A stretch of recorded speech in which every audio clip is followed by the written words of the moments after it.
Whoops. Broke it. Ah, there we go.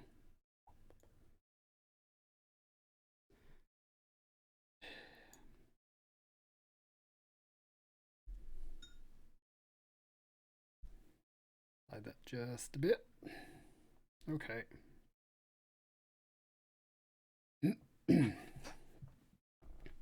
Give it a couple minutes. Oh, right. So Hugh had been swooped away from his execution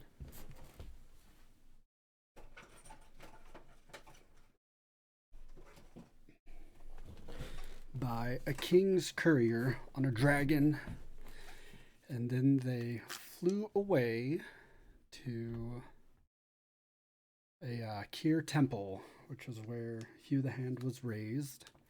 He was raised in a temple. Pardon me, glasses are super dirty.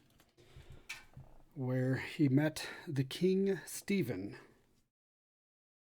who offered him an opportunity he couldn't refuse to either accept an assassination job or face a different chopping block that did not include Three Chop Nick. But Hugh ended up accepting for 10,000 barrels, however much that is. I'm assuming it's a lot.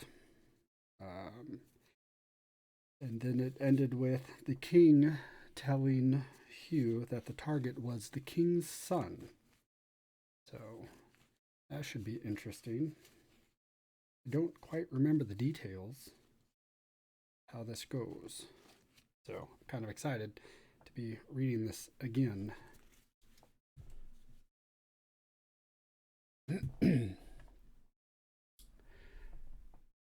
Okay, so I guess I will just get started. Hopefully some of y'all show up. If not, that's fine too. Let's see.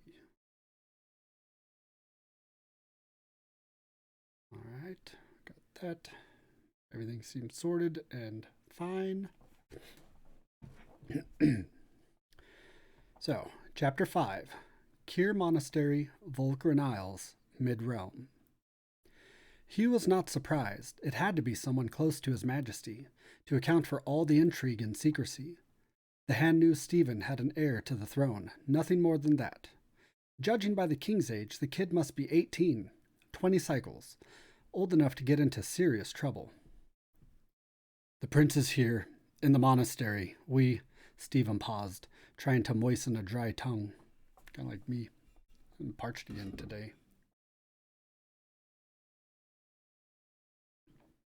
Don't mind my binky. Stephen paused, trying to moisten a dry tongue. Have told him his life is in danger. He believes you are a nobleman in disguise, hired to take him to a secret hiding place where he will be safe. Stephen's voice cracked. Angrily, he cleared his throat and resumed speaking. The prince will not question this decision. He knows well enough what we say is true. There are those who are a threat to him. Obviously, said Hugh. The king stiffened. The chainmail clinked. Yeah, that totally makes sense. I appreciate it. Thanks, Pinka. We got a fortnight again soon. Where was I? The king stiffened, the chainmail clinked, and Stephen's sword rattled in its sheath. The courier with a whispered, Restrain yourself, your majesty, swiftly interposed his body between that of the king and the assassin.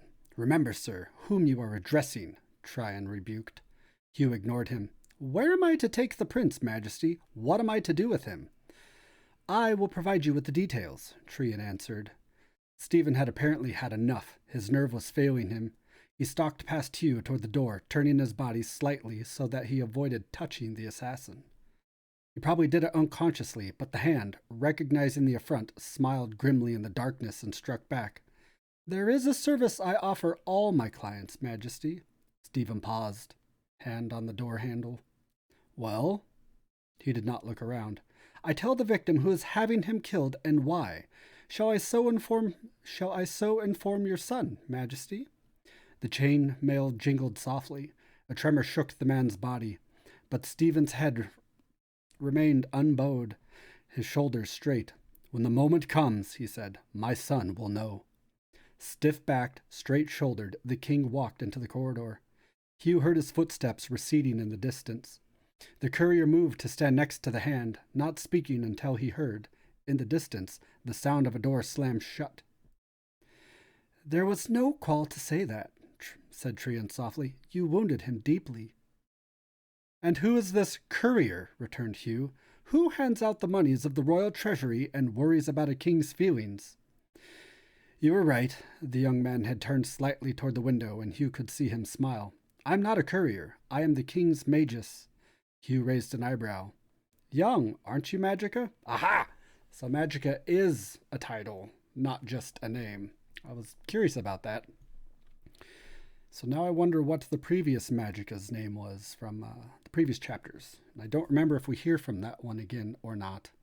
I hope we do, because I would like to learn his name. I'm older than I appear, answered Trian lightly. I'm going to keep messing that name up, just so you know. It'll be Trian, Train, answered Trian lightly. Wars and kingship age a man. Magic does not. And now, if you will accompany me, I have clothing and supplies for your journey, as well as the information you require. This way. The wizard stood aside to allow Hugh to pass. Trian's manner was respectful, but the hand noted that the wizard was deftly blocking the corridor down which Stephen had passed with his body. Hugh turned in the direction indicated. Trian paused to pick up the glow lamp, removed the screen, and walked near Hugh, hovering close at his elbow. You must, of course, look and act the part of a nobleman, and we have provided suitable costume. One reason you were chosen is the fact that you are gently born, though not acknowledged. There is a true air of aristocracy about you that is inbred.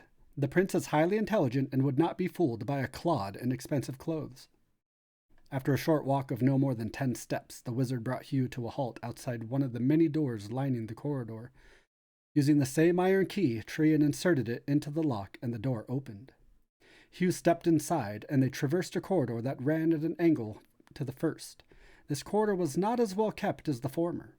The walls were crumbling, footing was treacherous on the cracked floor, and both Hugh and the wizard trod carefully and cautiously. Turning left, they entered another corridor. Another left turn brought them to a third. Each successive corridor was shorter than the previous one. They were, he recognized, moving deeper into the building's interior.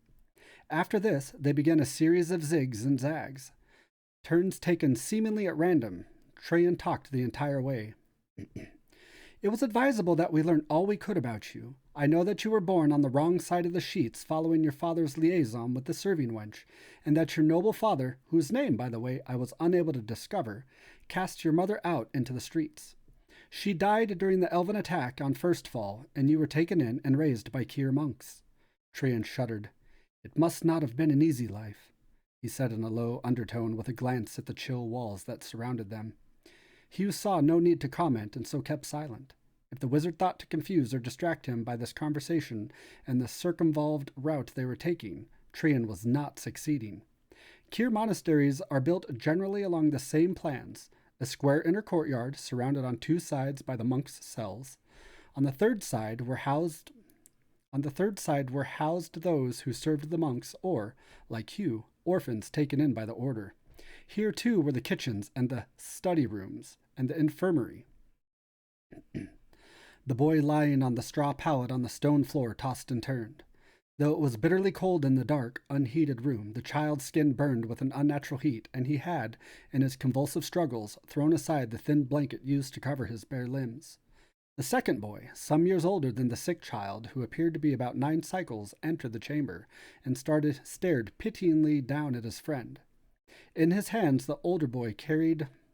lost my place. The older boy carried a bowl of water, placing it carefully upon the floor. He knelt beside the sick child and, dipping his fingers into the water, dabbled the liquid onto the dry, fever-parched lips. This seemed to ease the child's suffering. His thrashing stopped, and his glazed eyes turned to see who cared for him. A warm smile spread over the thin, pale face. The older boy, with an answering smile, tore a piece of fabric from his ragged clothes and placed it in the water, wringing it out, careful not to waste a drop. He sponged the child's hot forehead. "It'll be all right," the older boy started to say, when a dark shadow loomed over them. A cold and bony hand grasped his wrist. "Hugh, what are you doing?" The voice was chill and dank and dark as the room. I was helping Rolf, brother. He has the fever of Grandmaude. And Grandmaude said that if it didn't break, he'd die." "Die?" The voice shook the stone chamber. "Of course he will die. It is his privilege to die an innocent child and escape the evil to which mankind is heir. That evil which daily must be scourged from our weak shells." The hand forced Hugh to his knees. "Pray, Hugh. Pray that your sin is attempting to thwart the ancestors' will by performing the unnatural act of healing be forgiven you. Pray for death." The sick child whimpered and stared up at the monk in fear. Hugh flung aside the hand that held him down. "I'll pray for death," he said softly, rising to his feet. "I'll pray for yours." The blow of the monk's staff caught Hugh across his upper body. He staggered. The second blow knocked him to the floor. Blows rained down upon the boy's body until the monk grew too tired to lift the weapon. Then he stalked out of the infirmary. The water bowl had been broken during the beating. Bruised and battered, Hugh groped about in the darkness until he found the rag, wet with water or his own blood. He didn't know which, but it was cool and soothing, and he placed it gently on the forehead of his friend. Lifting the thin body in his arms, Hugh held the sick boy close, rocking him awkwardly, soothing him until the body in his arms ceased to twitch and shiver and grew still and cold. Checking a thing or two real quick. Got to close some apps that are downloading.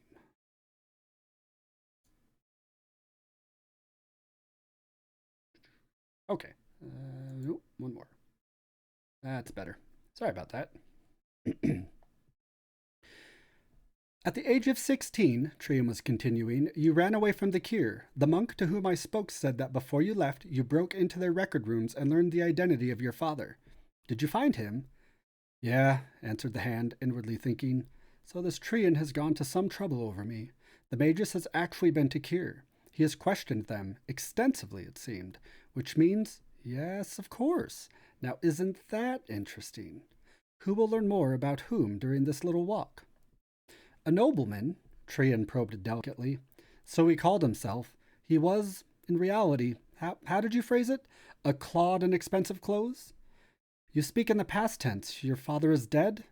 "I killed him." Halting, Trian stared at him. "You chill me to the bone. To speak of such a thing so carelessly." "Why the hell should I care?" Hugh kept walking, and Trian had to hurry to catch up. "When the bastard found out who I was, he came at me with his sword. I fought him, bare-handed. The sword ended up in his belly. I swore it was an accident, and the sheriff believed me. After all, I was only a boy, and my noble father was well known for his lecherous ways. Girls, youths, it didn't matter to him. I didn't tell anyone who I was, but let them think I was someone my father had abducted. The cure had seen to it that I was well educated. I can sound high-bred when I want to. The sheriff assumed I was some nobleman's son, stolen to feed my father's lust. He was more than willing to hush up the old lech's death, rather than start a blood feud. But it wasn't an accident, was it?" The stone turned under Trian's foot. He reached out instinctively to Hugh, who caught the wizard's elbow and steadied him. They were descending, moving deeper and deeper into the monastery's interior. "No, it wasn't an accident. I wrested the sword from him. It was easy. He was drunk. I spoke my mother's name, told him where she was buried, and stuck the blade in his gut. He died too quick. I've learned since then." Trian was pale, silent. Lifting the glow lamp in its iron lantern, he flashed it into Hugh's deeply lined grim face. "The prince must not suffer," the wizard said. "So, back to business?" Hugh grinned at him. "And we were having such a pleasant chat. What did you hope to find out? That I'm not as bad as my reputation? Or the opposite, that I'm worse?" Trian was apparently not to be drawn off onto any side paths. Keeping his hand on Hugh's arm, he leaned close, speaking softly, though the only ones to hear them that the assassin could see were bats.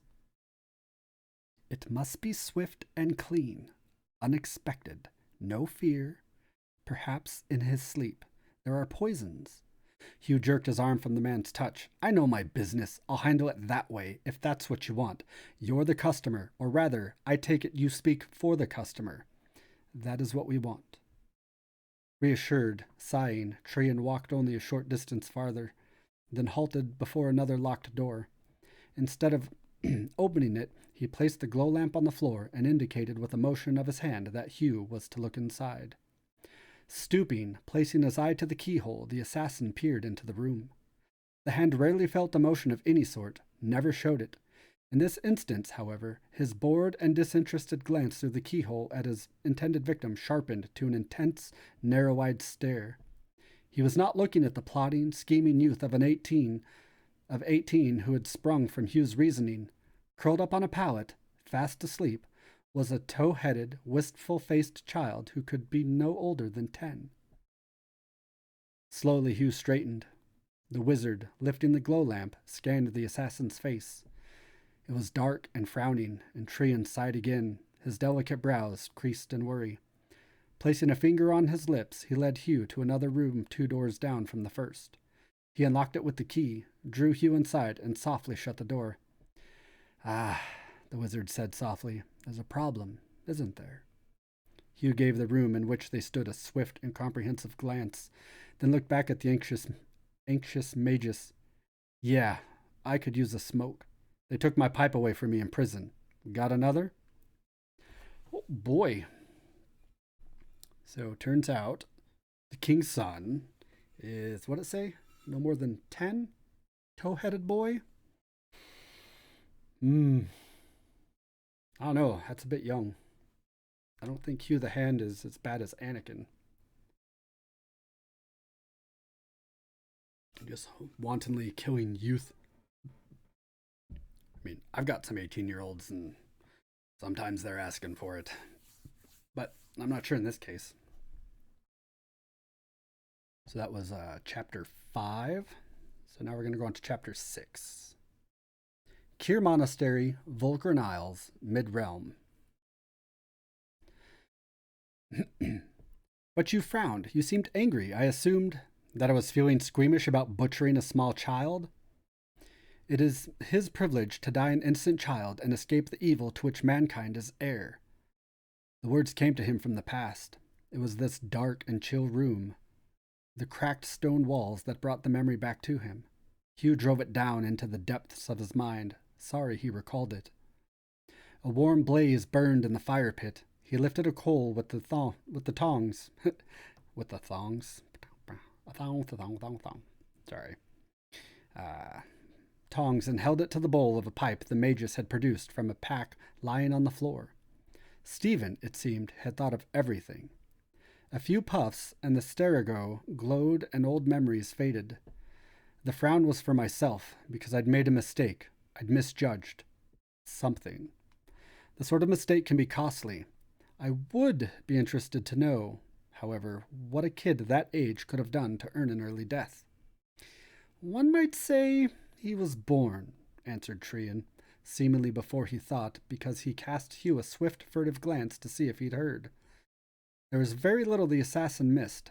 Hugh paused, the hot coal held over the smoking bowl, and stared quizzically at the wizard. Trian flushed. You're being paid well enough not to ask questions, he retorted. In fact, here is your money. Fumbling in a purse that hung at his side, he produced a handful of coins and counted out 50 100 barrel pieces. I trust the king's marker will be sufficient? Trian held it out. Hugh raised an eyebrow, tossed the coal back into the fire. Only if I can collect on it. Puffing on the pipe to keep it lit, the hand accepted the money and inspected it carefully. The coins were genuine, all right. A water barrel was stamped on the front, a likeness, though not a good one, of Stephen's head adorned the back. In a realm where most things were obtained by either barter or stealing, the king himself was a notorious pirate whose ravages committed among the elven shipping had helped him win his throne. The double barrel coin, as it was called, was rarely seen, much less used. Its value was exchangeable in the precious commodity, water. Water was scarce in the mid-realm. Rain fell infrequently, and when it did fall, was immediately soaked up and retained by the porous corallite. No rivers or streams ran through the corallite isles. Various plant life growing there trapped water. The cultivation of crystal trees and cuplents was an expensive, laborious means of obtaining the precious liquid, but it was the main source, other than stealing from the elves, of water for the humans of the mid-realm. This job would make Hugh's fortune. He would never have to work again, if he chose. And all for killing one little kid. It didn't make sense. Hugh balanced the coins in his hand and stood looking at the wizard. Very well, I suppose you must know something, Trian admitted reluctantly. You are, of course, familiar with the current situation between Volcaron and Eulandia? No. On a small table stood a pitcher, a large bowl, and a mug. Tossing the money on the table, the assassin lifted the water jug and, pouring its contents into the mug, tasted it critically. Low realm stuff. Not bad. Water for drinking and washing. You must at least appear to be a nobleman, returned Trian irritably. In looks and smell. And what do you mean, you know nothing of politics? Casting off his cloak, Hugh leaned over the bowl and plunged his face into the water. Laving it over his shoulders, he picked up a bar of lye soap and began to scrub his skin, wincing slightly when the lather stung the raw lash marks on his back. You spend 2 days in a Rennie prison and see how you smell.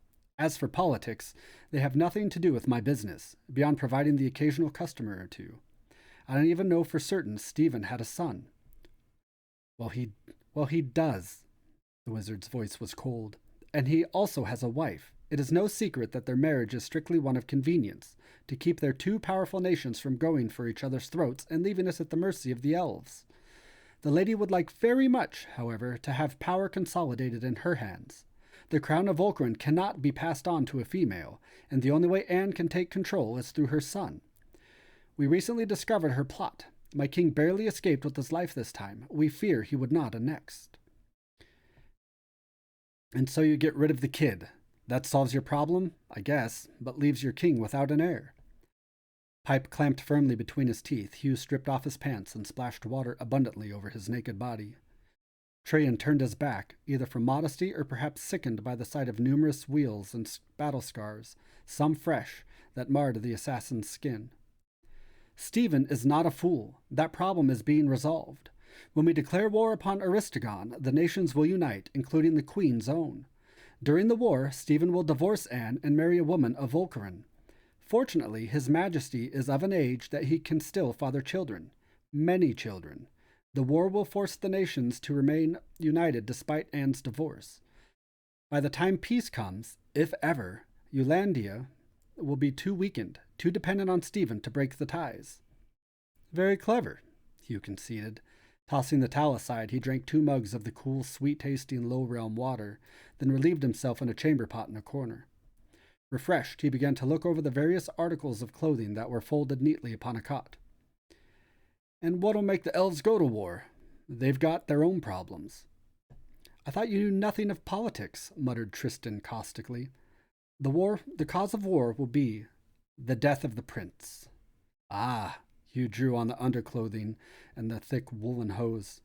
All very neat and tidy. That's why you must trust the deed to me, rather than handle it yourself with a few magics in the castle. Yes. Trian's voice broke on the word. He nearly choked. The hand paused in the act of drawing a shirt on over his head, to give the magus a sharp glance. The wizard kept his back turned, however. Hugh's eyes narrowed. Laying the pipe aside, he continued to dress himself, but more slowly, paying keen attention to every nuance of the wizard's words and tone. The child's body must be found by our people on Aristogon. Not a difficult task. When the word goes forth that the prince has been taken captive by the elves, there will be raiding parties sent to look for him. I will provide you with a list of locations. We understand you have a dragon ship. Of elven make and design. Isn't that convenient? Hugh responded. You had this well thought out, didn't you? Even the point of framing me for Lord Roger's murder. Hugh pulled on a velvet doublet, black, braided in gold. A sword lay on the bed. Picking it up, examining it critically, Hugh slid the blade from the sheath and tested it with a quick, deft flick of his wrist. Satisfied, he replaced the blade and buckled the sword belt around his waist. He slipped his dagger into the top of his boot. And not only framing me for murder, maybe committing the murder as well? No, Trian turned to face him. The house wizard murdered his lord, as you, I gather, have already guessed. We were on the watch and merely took advantage of the situation. Your dagger was appropriated and substituted for the one in the body. The word was whispered to that knight friend of yours to the effect that you were in the neighborhood.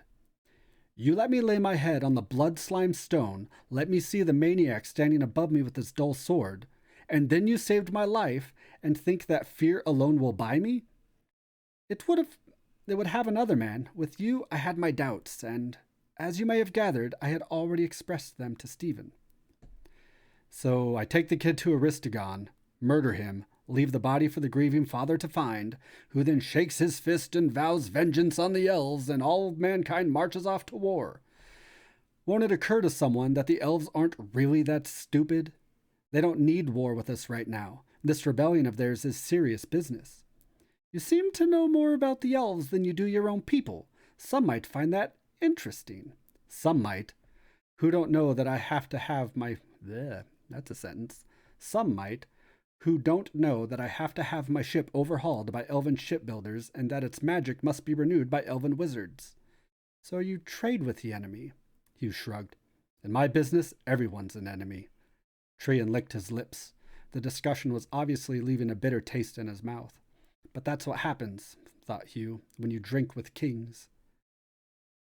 The elves have been known to capture humans and taunt us by leaving the bodies where they may easily be discovered, Trian said in a low voice. You should arrange matters so that it appears. I know how to arrange matters.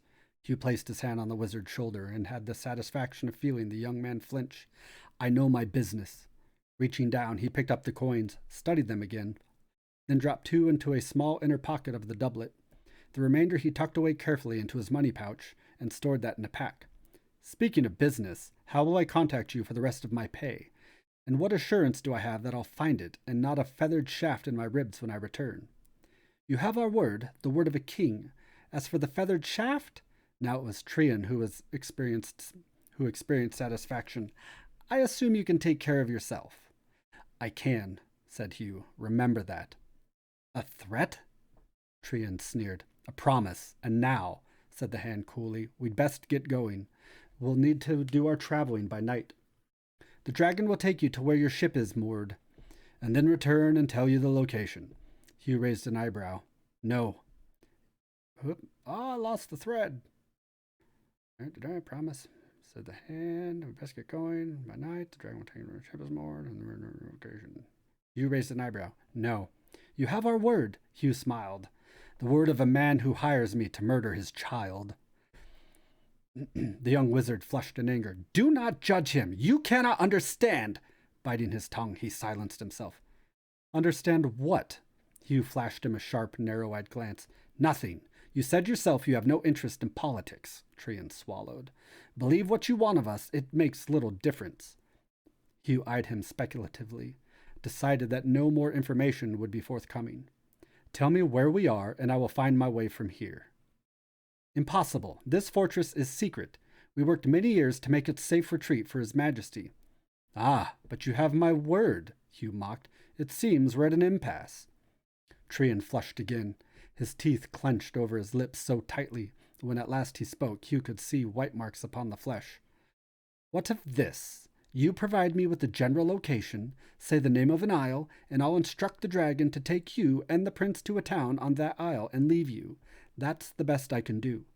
Hugh considered this, then nodded in agreement. Knocking the ashes from the pipe, he tucked the long, curved stem with its small, rounded bowl into the pack and inspected the remainder of the pack's contents. He evidently approved what he saw, for he cinched it tightly. The prince carries his own food and clothing, enough for... Trian faltered, but forced the words out. For a month. Shouldn't take that long, said the hand easily, throwing the fur cloak over his shoulders. Depending on how close this town is to where we're bound, I can hire dragons. The prince must not be seen. There are few who know him outside of the court, but if by chance he were recognized, Relax, I know what I'm doing, Hugh said softly, but there was a warning in the black eyes that the wizard thought best to heed. Hugh hefted the pack and started for the door. Movement glimpsed from the corner of an eye drew his attention. Outside, in the courtyard, he saw the king's executioner bow in apparent response to some unheard command and then quit his post. The block alone remained standing in the courtyard. It gleamed with a white light strangely inviting in its coldness and purity and promise of escape. The hand paused. It was as ooh. Getting tongue-tied again.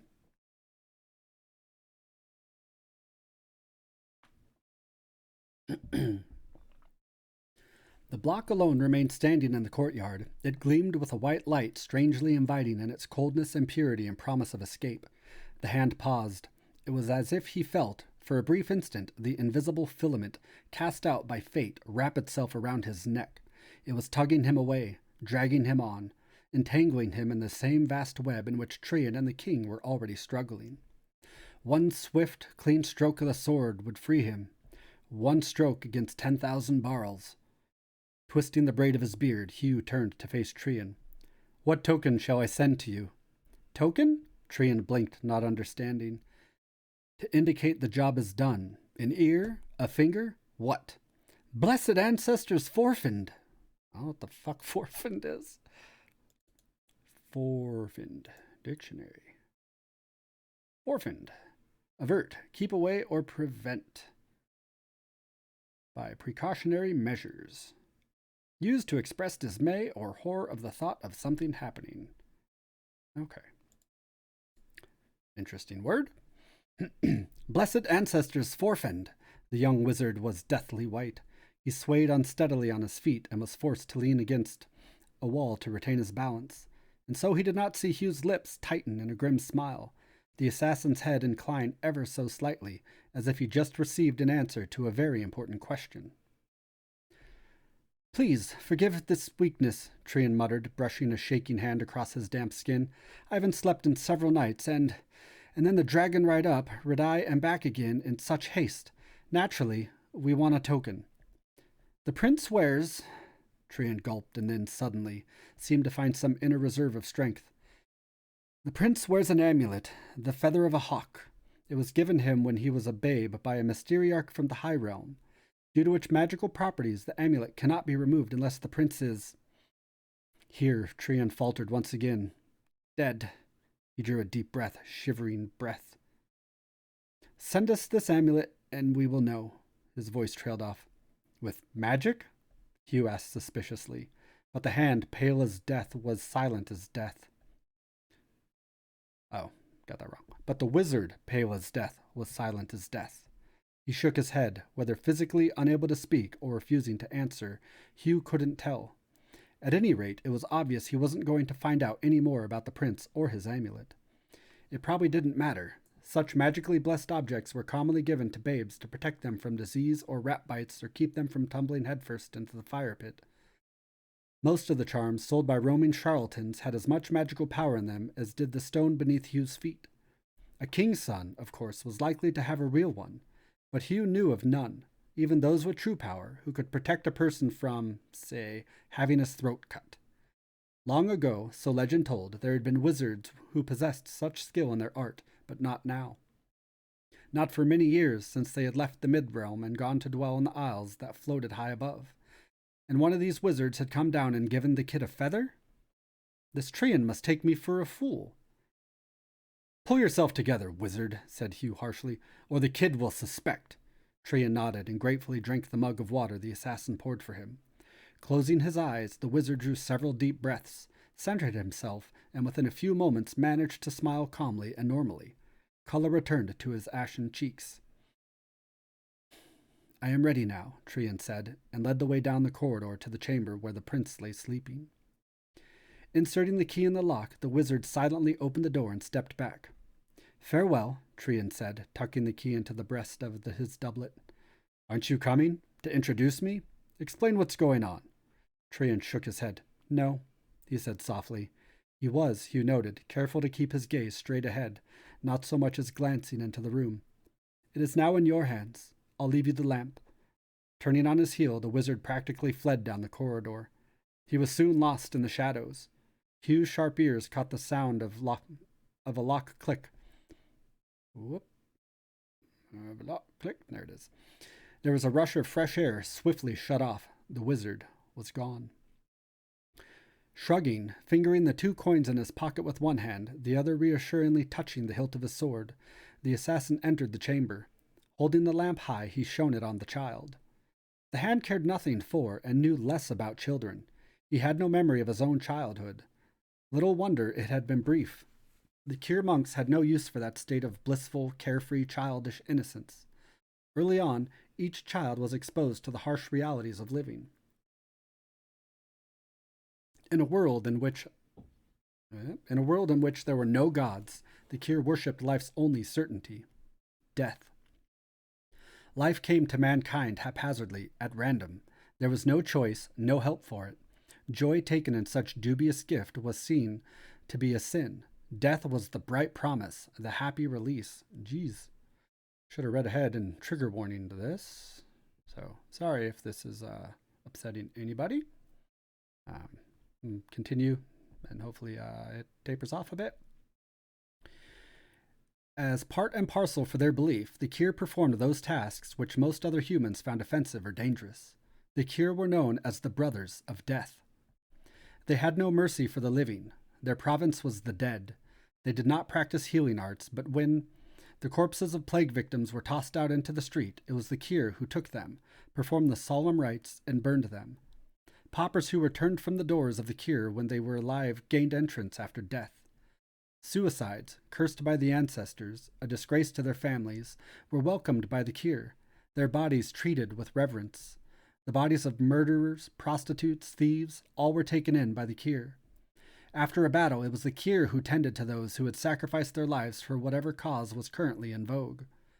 The only living beings to whom the Kir extended any charity at all were the male children of the dead, orphans who had no other refuge.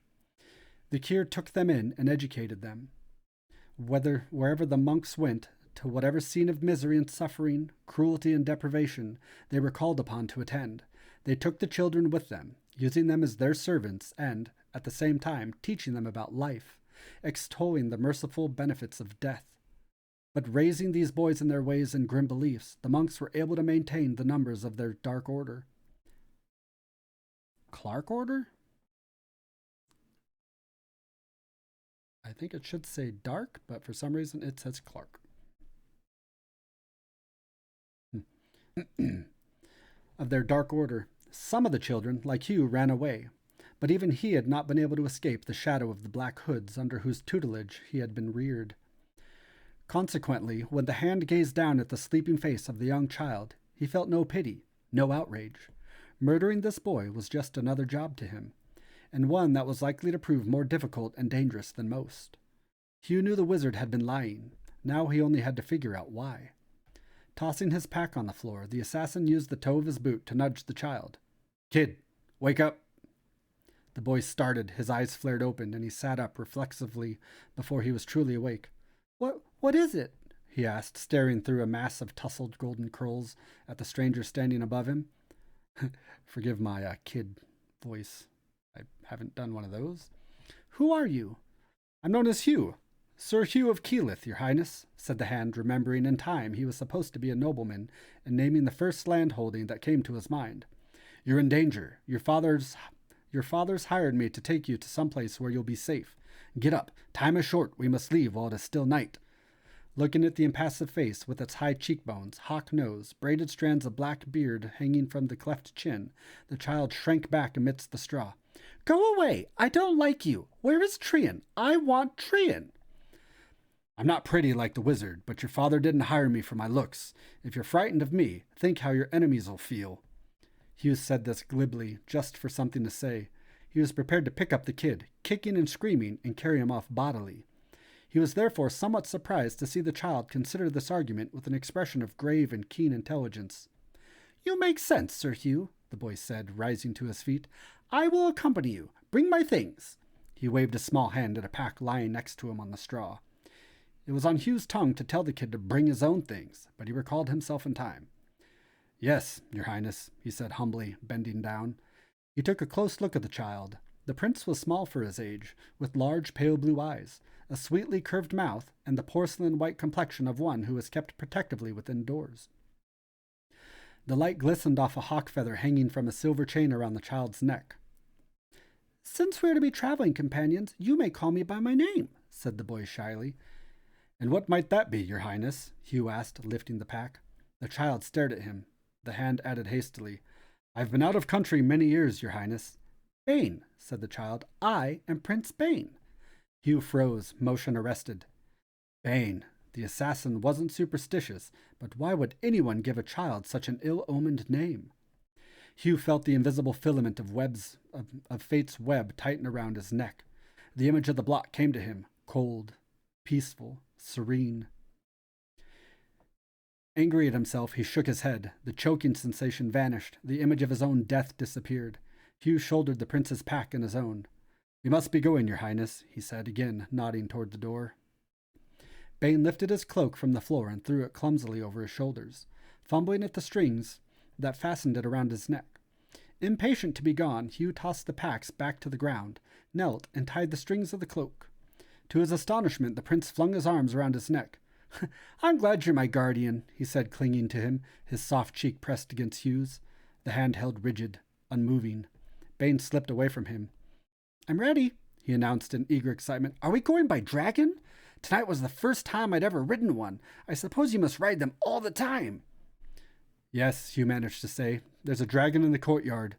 He lifted the 2 packs and the lamp. "If your highness will follow me." "I know the way," said the prince, skipping out of the room. Hugh followed after him, the touch of the boy's hand soft and warm against his skin. Oh, yeah, that's the end. The annotations throw me off. How long has this been? 42 minutes? You know what? I think I'm going to do another chapter. If y'all want. If you don't mind hanging around. Because I'm intrigued. I was curious if I'd be able to do this one chapter at a time, but I have no impulse control. So I'm going to go ahead and continue. Hopefully the next chapter is not too long. Chapter 7. Kir Monastery, Volcaran Isles, Midrealm. 3 people were bleh. All right, well that's a good start. Move this stuff around a little bit. Get some water instead of this Zoa energy drink.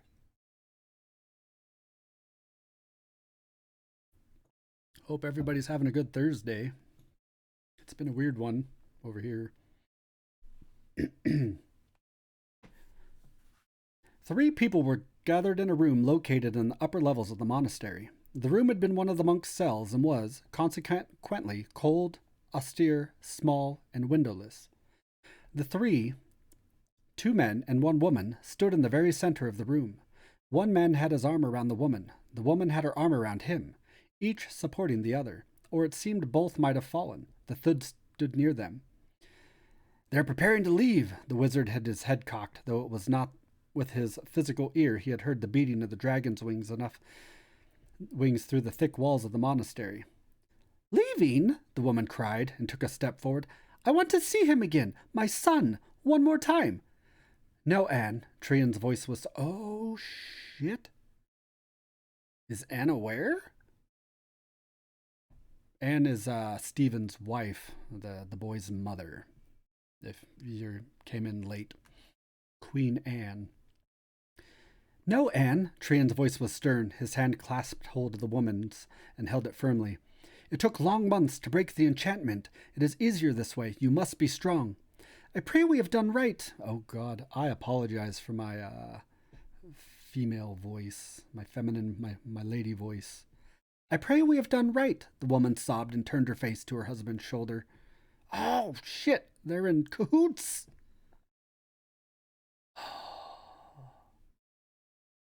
It's been so long since I've read this. Ah. "I pray we have done right," the woman sobbed and turned her face to her husband's shoulder. You should have gone along, Trian, said Stephen. He spoke harshly through the hand with which he stroked his wife's hair, was gentle and loving. There is still time. No, your majesty, we gave this matter long and careful consideration. Our plans are sound. We must follow through on them and pray that our ancestors are with us and all goes as we hope. Did you warn this, Hugh? A hard man such as that assassin would not have believed me. It would have done no good and might have caused a great deal of harm. He is the best. He is cold. He is heartless. We must trust in his skill and his nature. And if he fails, then, your majesty, said Trian with a soft sigh, we should prepare ourselves to face the end. Jeez. That was a very short chapter. I'm going to continue. Chapter 8. Het, Drevlin, Low Realm. Oh, is this where we meet my favorite goofy character? At almost precisely the same time Hugh laid his head on the block in Keyleth, another execution, that of the notorious Limbeck Bolt Tightener, was being carried out thousands of Menka below on the Isle of Drevlin. It would seem at first that these executions had nothing in common except the coincidence of their time. But the invisible threads cast by the immortal spider, Fate, had just wrapped around the soul of each of these oddly disparate people and would slowly and surely draw them together. On the night that Lord Roger of Keyleth was murdered, Limbeck Bolt Tightener was seated in his cozy, untidy dwelling in Het, the oldest city on Drevlin, composing a speech. Limbeck was, in his own language, a geg. In any other language in Arianis, or in the ancient world before the Sundering, he would have been known as a dwarf. I'm not doing a Scottish dwarf accent, because it's not good. He stood a respectable 4 feet in height, without shoes. A full and luxuriant growth of beard adorned a cheerful, open face. He was developing a slight paunch, unusual in a hard-working young adult geg, but that was due to the fact that he sat a great deal. Limbeck's eyes were bright, inquisitive, and extremely nearsighted. He lived in a small cavern amid hundreds of other caverns that honeycombed a large mound of corallite located on the outskirts of Het. Limbeck's cave was different in certain respects from those of his neighbors, which seemed fitting since Limbeck himself was certainly an unusual geg. His cave was taller than the others, being almost 2 gegs high. A special platform, built of knobwood planks, allowed Limbeck to climb up to the ceiling of his dwelling and enjoy another of the cavern's oddities: windows. Most gegs didn't need windows. The storms that buffeted the isle made windows impractical, and in general, the gegs were far more concerned with what was going on inside than outside. A few of the city's original buildings, the ones that had been built long ago by the hallowed and revered mangers, had windows. However, small panes of thick, bubble-filled glass set into recessed holes in the sturdy walls. The windows were perfectly suited to a lifetime of battering wind, rain, and hail. It was windows such as these that Limbeck had confiscated from an unused building in the center of town and transported to his cavern. A few turns of a borrowed borhugis. What the hell's a borhugis? Of a borrowed borhugis created the perfect size openings for 2 windows on the ground floor and 4 more up above. I wonder if the dictionary knows what a borhugis is. Nope. Hey, what about just a hugis? Nope. These are made up fantasy words. Borhugis created the perfect size openings for 2 windows on the ground floor and 4 more up above. In this, Limbeck established the major difference between himself and the majority of his people. They looked only within. Limbeck liked to look without, even if looking without only brought visions of slashing rain and hail and lightning, or, during those brief periods when the storms subsided, the vat things and hummer coils and blazing blue zoosts of the Kixie Winsey. Okay, now this is getting goofy. One other feature of Limbeck's dwelling made it positively unique. On the front door, which faced the interior of the mound and its interconnecting streets, was a sign with the letters WUPP painted in red, marching along boldly at a definite uphill slant. In all other aspects, the dwelling was a typical geg dwelling. The furniture was functional and made out of whatever material the gegs could find. There were no frivolous decorations. None could be found that would stay put. The walls and floors and ceiling of the snug cavern shook and quivered with the thumping, throbbing, wumping, zist, crackle, and clanging of the Kixie-Winzy, the dominant feature, the dominant force on Drevlin. Limbeck, the august leader of WUPP, did not mind the noise. He took comfort in it, having listened to it, albeit somewhat muffled, in his mother's womb. The Gegs revered the noise, just as they revered the Kixie-Winzy. They knew that if the noise ceased, their world would come to an end. Death was known among the Gegs as the endless hear-nothing. I like that. Wrapped in the comforting banging and drumming, Limbeck struggled with his speech. Words came easily to him. Writing them down did not. What sounded fine and grand and noble when it came out of his mouth looked trite and pretentious when he saw it on paper. At least it did to Limbeck. Jarre always told him he was far too critical of himself, that his speeches read just as well as they sounded. But as Limbeck always replied with a fond kiss on her cheek, Jarre was prejudiced. Limbeck talked aloud as he wrote, in order to hear his words spoken. Being extremely nearsighted and finding it difficult to focus properly when he wore his spectacles, Limbeck invariably took them off when writing. His face pressed close to the paper, his quill scratching away. He got nearly as much ink up his nose and down his beard as he did on his speech. It is therefore our purpose, as worshippers united for progress and prosperity, to bring to our people a time of good living now, not some time in a future that may never come. Limbeck, carried away, banged his fist on the table, sloshing ink out of the inkwell. A small river of blue crept toward the paper, threatening to inundate the speech. Limbeck stemmed the tide with his elbow. His frayed tunic soaked up the ink thirstily. Since the tunic had long ago lost any color it might have once possessed, the purple splotch on the sleeve was a cheerful improvement. For centuries we've been told by our leaders that we were placed in this realm of storm and chaos because we were not deemed worthy to take our place with the welves above. We, who are flesh and blood and bone, could not hope to live in the land of the immortals. When we are worthy, our leaders tell us that the wells will come from above and pass judgment on us, and we shall rise up to the heavens. In the meantime, it is our duty to serve the Kixie-Winzy and wait for that great day. I say, here Limbeck raised a clenched, inky fist above his head, I say that day will never come. I say that we have been lied to, our leaders deluded. It is easy enough for the High Froman and the people of his script to talk of waiting for change until judgment comes. They do not need a better life. They receive the gods' payment, but do they disperse it equally among us? No, they make us pay, and pay dearly, for our share that we have already earned by the sweat of our brow. I must pause here for cheering, Limbeck decided, and put a blot that was supposed to be a star to mark the place. It is time to rise up and... Limbeck hushed, thinking he heard a strange sound. Now, how anyone could hear anything in this land other than the noise of the Kixie-Winzy and the buffeting and roar of the storms that swept daily over Drevlin was a mystery to the Welves who came monthly for their shipment of water.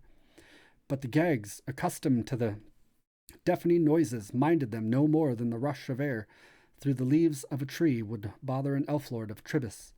A Geg could sleep soundly through a ferocious thunderstorm and start bolt upright at the rustle of a mouse in his pantry.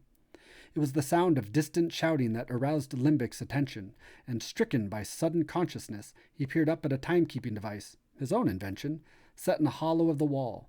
A complex combination of ruey wheels and spokey spikes, the device dropped one bean every hour on the hour into a jar below. Each morning Limbeck emptied the jar of beans into the funnel above, and measuring of the day began again. Leaping to his feet, Limbeck peered nearsightedly into the jar, hastily counting up the beans. He groaned. He was late. Grabbing a coat, he was heading out the door when, at that moment, the next line in his speech occurred to him.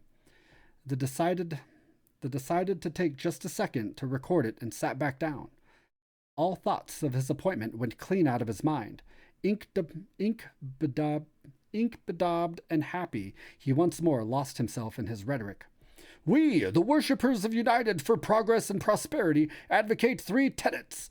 The first, all of the scrifts should come together and pool their knowledge of the Kixie-Winzy and learn how it operates, so that we become its masters, not its slaves. Blot for cheering. The second, worshippers quit waiting for a day of judgment and start to work now to better the quality of their own lives. Another blot. The third, worshippers should go to the Fromen and demand a fair share in the Welves' payment. 2 blots and a scribble. At this juncture, Limbeck sighed. He knew from past experience that his third tenant would be the most popular with the young Geggs, impatient over serving long hours for inadequate pay. But of three, Limbeck himself knew it to be the least important. If only they had seen what I saw, Limbeck mourned. If only they knew what I know. If only I could tell them. The sound of shouting broke in on his thoughts again. Raising his head, Limbeck smiled with fond pride. Jar's speech was having its usual effect. She doesn't need me, Limbeck reflected, not sadly, but with the pleasure of a teacher who takes pride in seeing a promised student blossom. She's doing fine without me. I'll just go ahead and finish. During the next hour, Limbeck, smeared with ink and inspiration, was so absorbed in his project that he no longer heard the shouts and therefore did not notice that they changed in tone from cheers of approval to roars of anger. When a sound other than the monotonous whump and wuzzle of the Kixie Winsey did finally attract his attention, it was only because it was the sound of a door banging. Occurring some 3 feet away from him, it startled him immensely. "Is that you, my dear?" he said, seeing a Clark and shapeless... I don't know why the C and the L are a D. That's weird. Anyway, "Is that you, my dear?" he said, seeing a dark and shapeless blur that he assumed was Jar. She was panting as if from an undue amount of exertion. Limbeck patted his pocket for his glasses, couldn't find them, and groped with his hand over the table. "I heard cheers. Your speech went well tonight, I gather. I'm sorry I wasn't there as promised, but I got involved." He waved a vague and ink-splattered hand at his work. Jar pounced on him. The Geggs are small in stature, but wide in girth, with large, strong hands and a tendency to square jaws and square shoulders that give a general overall impression of squareness. Male and female Geggs are equally strong, since all served the Kixie Winsey until the marrying age of about 40 years, when both are required to retire and stay home to bear and raise the next generation of Kixie Winsey worshippers. That sounds an awful familiar, and I don't like it. Jar was stronger even than most young women, having served the Kixie Winsey since she was 12. Limbeck, not having served it at all, was rather weak. Consequently, when Jar pounced on him, she nearly carried him out of his chair. "My dear, what's the matter?" Limbeck said, gazing at her myopically, aware for the first time that something was the matter. "Didn't your speech go well?" "Yes, it went well, very well," Jar said, digging her hands into his tattered and ink-stained tunic and attempting to drag him to his feet. "Come on, we've got to get you out of here." "Now?" Limbeck blinked at her. "But my speech!" "Yes, that's a good idea. We shouldn't leave it behind for evidence." Letting loose of Limbeck, Jar hastily caught up the sheets of paper that were a byproduct, no one knew why, of the Kixie Winsey and began stuffing them down the front of her gown. "Hurry, we haven't much time." She glanced around the dwelling hastily. "Is there anything else lying around that we should take?" "Evidence?" questioned Limbeck, bewildered, searching for his glasses. "Evidence of what?" "Of our union," said Jar impatiently. Cocking an ear, she listened and ran over to peer fearfully out of one of the windows. "But, my dear, this is Union headquarters," began Limbeck when she shushed him. "There, hear that? They're coming." Reaching down, she picked up his glasses and stuck them hastily and at a precarious slant on his nose. "I can see their lanterns, the coppers. No, not the front, the back door, the way I came in." She began to push and hustle Limbeck along. Limbeck stopped, and when a Gregg stops dead in his tracks, it is almost impossible to shift or budge him. "I'm not going anywhere, my dear, until you tell me what's happened." He calmly adjusted his spectacles. Jar wrung her hands, but she knew the Geggs she loved. Limbeck had a stubborn streak in him that not even the Kixie Winsey could have knocked out. She had learned to overcome this on former occasions by moving fast and not giving him time to think, but, seemingly, that wasn't going to work tonight. "Oh, very well," she said in exasperation, her eyes darting constantly to the front door. "We had a big crowd at the rally, bigger than anything we'd expected. That's Marvel. Don't interrupt. There isn't time. They listened to my words, and oh, Limbeck, it was so wonderful." Despite her impatience and fear, Jar's eyes shone. "It was like setting a match to saltpeter. They flared up and exploded." "Exploded?" Limbeck began to get uneasy. "My dear, why don't we don't want them to explode." "You don't," she said scornfully. "But now it's too late. The fire's burning, and it's up to us to guide it, not to try to put it out again." Her fist clenched, her square chin jutted forward. "Tonight we attacked the Kixie Winsey." "No!" Limbeck stared aghast. So shaken was he by this news that he sat down quiet suddenly and unexpectedly. "Yes, and I think we damaged it permanently." Jar shook her thick mane of short-cut, curly brown hair. The coppers and some of the clerks rushed us, but all of our people escaped. The coppers will be coming to the Union headquarters in search of you, my dear, and so I came to take you away. Listen! Sounds of blows could be heard hammering on the front door. Hoarse voices were shouting to open up. They're here, quickly. They probably don't know about the back. They're here to take me into custody? Limbic said, pondering. Jar, not liking the expression of his face, frowned and tugged at him, trying to pull him back up to his feet. Yes, now come. I'll stand trial, won't I? He said slowly. Most likely before the High Froman himself? Limbic, what are you thinking? Jar had no need to ask. She knew all too well. Punishment for hurting the Kixie Winsey is death. Limbic brushed this aside as a minor consideration. The voices grew louder and more persistent. Someone called for a chopper cutter. My dear, said Limbic, a look of almost holy radiance illuminating his face. At last, I'll have the audience I've sought all my life. This is our golden opportunity. Just think. I'll be able to present our cause to the High Froman and the Council of the Clans. There will be hundreds present, the news singers and the squawky talk. The blade of the chopper cutter smashed the wooden door. Jar turned pale. Oh, Limbic, this is no time to play on being a martyr. Please, come with me now. The chopper cutter wrenched itself free, disappeared, then smashed through the wood again.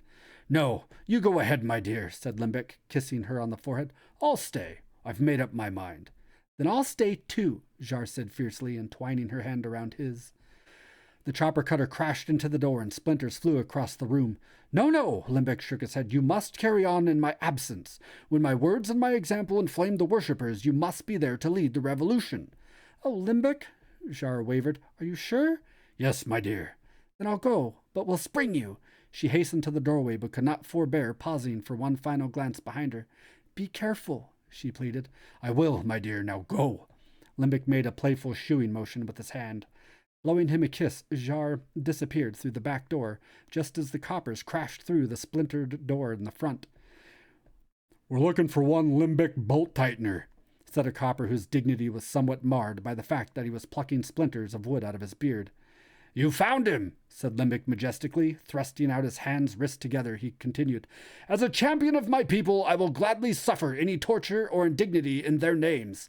Take me to your foul-smelling, blood-encrusted, rat-infested dungeon. Foul-smelling? The copper was highly incensed. I'll have you know we clean our jail regular, and as for rats, there ain't been one seen there in 20 years. Has there, Fred? He appealed to a fellow copper who was crashing through the broken door. Ever since we brought in the cat, and we washed up the blood from last night when drunken wrench-wielder came in with a split lip on account of a fight with Mrs. Wrench-wielder. You've no call, added the copper testily, to go and sultan my jail. I'm very sorry, stammered Limbic, taken aback. I had no idea. Now come along, you, said the copper. What have you got in your hand? What have you got your hand stuck in my face for? Aren't you going to shackle me? Bind me hand and foot? And how would you walk? I suppose you'd expect us to carry you, the copper sniffed. Pretty sight we'd look, hauling you through the streets. And you've no lightweight either. Put your hands down. The only part of manacles we had busted some 30 years ago. We keep 'em for use when the young'uns get out of hand. Sometimes parents like to borrow 'em to throw a scare into the little urchins. Having been threatened with those manacles often in his own turbulent urchinhood, Limbic was crushed. Ah, another illusion of youth fled, he said to himself sadly as he allowed himself to be led away to a prosaic cat-patrolled prison. Martyrdom was not starting out so well. Ha, that was a fun chapter. In the middle of reading that, I kind of remembered some of what's going on. Let's see. It's real hard to tell who's a user and who's a bot. But I appreciate everybody showing up for my brand of nonsense. I might do some video game streamings later. I haven't decided. I just got the Lego Star Wars very long title game, and I was playing that earlier. That's a lot of fun. It's very it's like Star Wars made Spaceballs with Star Wars, and I'm all about that kind of nonsense. But let's see. Let's do a raid. Who is up and running currently? Boo, boo, boo. Let's see.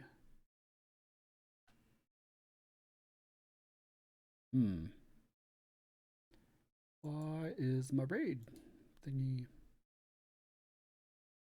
Oh, there it goes. Raid channel. Oh, the giant bomb stuff is starting. Actually, I'll throw you over to Nextlander. Looks like I don't know what they're playing. Oh, Mass Effect Andromeda. I'm gonna throw you at Nextlander. But thanks everybody for showing up and helping out. This should be my last non-affiliate stream, and that's cool. I'm so excited. So thanks everybody. Hope you have a good afternoon or evening or morning wherever you are. I know shiny Pikachu's over across the pond. So thanks guys. Have a good one. Love you. Oh, I forgot. There's a time delay. That's awkward. I love you platonically. Platonically. Okay. Bye.